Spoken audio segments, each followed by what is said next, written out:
All right, so let's talk about this whole Russia, China, North Korea thing and what Trump has said, because it's very significant from the perspective of what's happening behind the scenes. Now, if you don't know, if you haven't seen it, China just displayed a huge military parade. It was like the craziest parade we have here. Xi Jinping, Putin, you have Kim Jong-un, and just other leaders. But the parade that he was showing, I saw the whole thing like on highlights. But the drive-by that he was doing to recognize, all of it, I just want to show you a couple of like screenshots here, or basically parts of this video. But you're seeing basically publicly for the first time, in some sense, Kim Jong-un coming out of his country to meet these other powerhouses. And a lot of people are saying various things, right? Like, oh, this new axis of evil and just crazy stuff like that. But what you got to remember is that there's a nationalist movement going on, and there is a national versus globalist movement going on. So the nationalist movement is within their own country. They're going to do whatever they want to do without the control, without the influence of the outside world. And so this is where I think that you have to really understand context of what is being said. So Trump just said this on Truth Social. He makes a comment about this meeting. He says the big question to be answered is whether or not President Xi of China will mention the massive amount of support and quote unquote blood that the United States of America gave to China in order to help it to secure its freedom from a very unfriendly foreign invader. I'll come back to this here in a second, but finishing the whole thing. Many Americans died in China's quest for victory and glory. I hope they are rightfully honored and remembered for their bravery and sacrifice. May President Xi and the wonderful people of China have a great and lasting day of celebration. Now, this was celebrating their 80th, I think, from World War II and even Japanese oppression and just various things, the independence from that.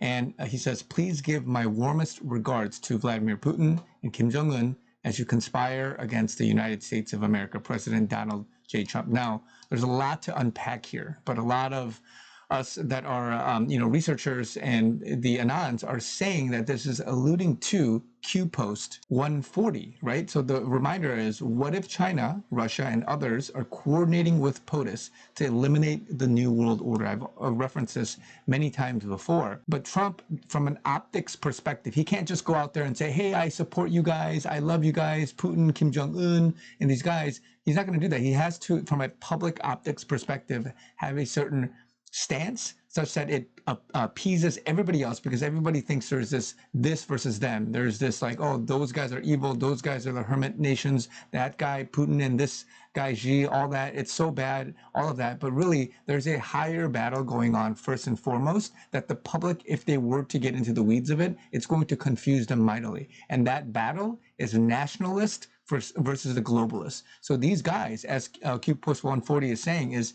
these guys are first and foremost seeing a common enemy higher than them, which is the global order that's using things like internal, moles, the CIA, or whatever weaponized form of influence they have, both in a military format and political format, getting insider votes and all that stuff, their puppets to do their voting and their bidding and all of that. And the banking system, the family elites, whatever it is that's tying them down to doing their work. And so I believe even Kim Jong-un, he was already freed in some sense when President in his first term went over there, and he freed him of the CIA control and whoever else really controls him. If you actually look at the post, the rest of the post in 140, who controls North Korea? Who really controls North Korea? Who controls several agencies within the US, EU, and abroad. And this whole post is giving, in some sense, a green light for them to conspire, quote unquote, against the United States of America, which I believe is code for going against the globalist deep state order that is both embedded internally in the US as well as all around the world, as they are in alliance for doing the New World Order's bidding. And so they are first and foremost trying to celebrate and talk about this a very unfriendly foreign invader. Now, again, there's double speak, there's dual meaning, and the freedom they're talking about is this ongoing battle, not only historically from the past, but also currently right now. And even though he's talking about the past, I believe he's talking about right now and what's going on, or has been going on for the last several years, even since the beginning of Trump's first term, and how these guys are celebrating that, and that they are now given the green light to continue going and doing whatever operation they have to do individually to each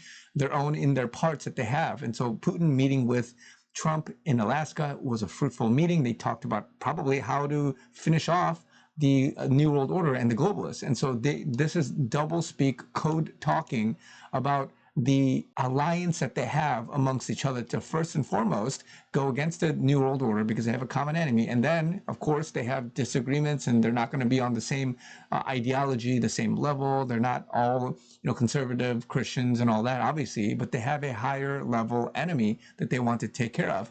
And I believe they want Putin, Kim Jong-un and Xi, as well as Trump, they want world peace, but the globalists, they want war. They want to continue funding and having evil intent for the whole world. And so whether that's population reduction, whether it's other things, the ushering in of the Antichrist and the Antichrist spirit and the whole one world thing, all of that stuff, these guys, again, as I said before, they're nationalists. They want what's best for their country, to each their own. And I think recently there was another thing about India coming into the fold and other BRICS nations where Trump says, look, looks like we've lost India and Russia to the deepest, darkest China. May they have a long and prosperous future together. And so when Trump is saying these teaser things and then caveating it with the have a long and prosperous future together, may they celebrate together, he's referencing, President Trump, referencing the ongoing BRICS and togetherness of these nations, our nations, including Trump and the white hats, fighting against the black hats and the darkness. And so you've got to understand that there's a bigger war going on right now, and it sounds kooky, conspiracy-esque, but for the purposes of continuity of the world, they have to be in this sort of simplistic view, like, oh, those guys are bad, BRICS versus US, oh, these guys are doing this and that, and they're going to keep up with the narrative that is digestible to the public, while behind the scenes, there's a fight for actual world domination, for actual the continuity of humanity. And so they all understand the stakes and what's going on, but they're not going to just say it publicly and outright. But at the same time, we've been given the clues. People are doing the research. People are doing all of this clue dropping and evidence being poured out. You recently saw the Epstein files and all that stuff. Just so many things happening, but it's a good message in essence. And so we have to stay alert, stay prayed up. If you don't see or believe some of this because it requires deeper research and knowledge, that's okay. You don't really need to know this to be able to understand end times and salvation, obviously, but it's good to know it because you understand the different levels of optics and the perspectives based on which group you are in. And that will help better to cater prayers as well as discerning the world and how people see some of these figures and the nations. So don't be so linear, don't be so, and obviously we're beyond the fact that, I only want to believe CNN and I only want to believe in a certain news outlet. It's beyond that now, thankfully, but at the same time, there's still layers right now that's happening. So it's a multifaceted psyops war, as well as a kinetic and regular, traditional war, and we have to get ahead of that.